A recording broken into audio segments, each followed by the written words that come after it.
So coming up this weekend, Mike, you get down to Albright, an overnight trip, and I heard you talking to Mitch. Albright lost a number of players, maybe 18 as I remember, and but they're still a competitive group down there and always were. Oh, absolutely. Listen, they did take a big hit, John, in terms of their depth.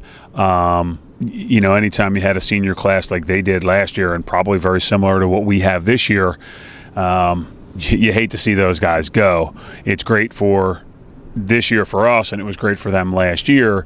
But when you have 20-plus seniors graduate and 17 of it, or 18 of those guys are starters, it makes it really, really hard on you the next year. But John Marzka does a great job. I don't think he's had a losing team at Albright. My expectation for them would be, or for John, I mean, they won't have a losing team this year. He'll find a way to get those guys together. They're already 1-0.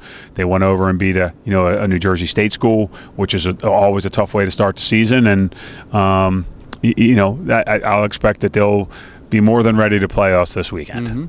You've watched, I'm sure, tapes from that Albright-Keene game, and Albright usually has a good quarterback, good passing attack. Is that similar this year? They've got really good team speed. I mean, they do have a new starter at quarterback, but they're athletic as a team, and so they have some speed, and we're going to have to be really smart and disciplined about what it is we're trying to do. But very few starters returning on offense. I think they returned 2 or 3 on defense and 1 or 2 on offense. So. We've got to be smart. We've got to be disciplined. We've got to focus on the things that we need to do to improve. And, we feel like we can, if we do those things, we should be okay down there in Reading this weekend. As you look at your offense and defense, is it your goal to maybe keep a balanced attack, running and passing plays, or no, you don't really? Or as the game goes, you kind of switch and see the mood of the game? Well, I think it's kind of both things, John.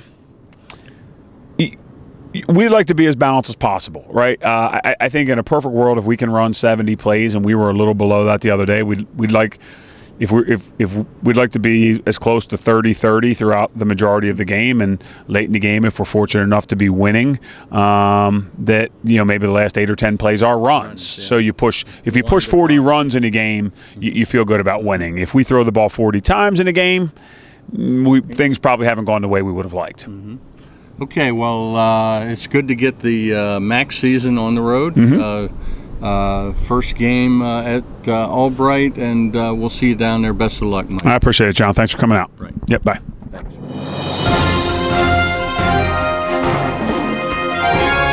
This has been a production of Lycomingfootball.com.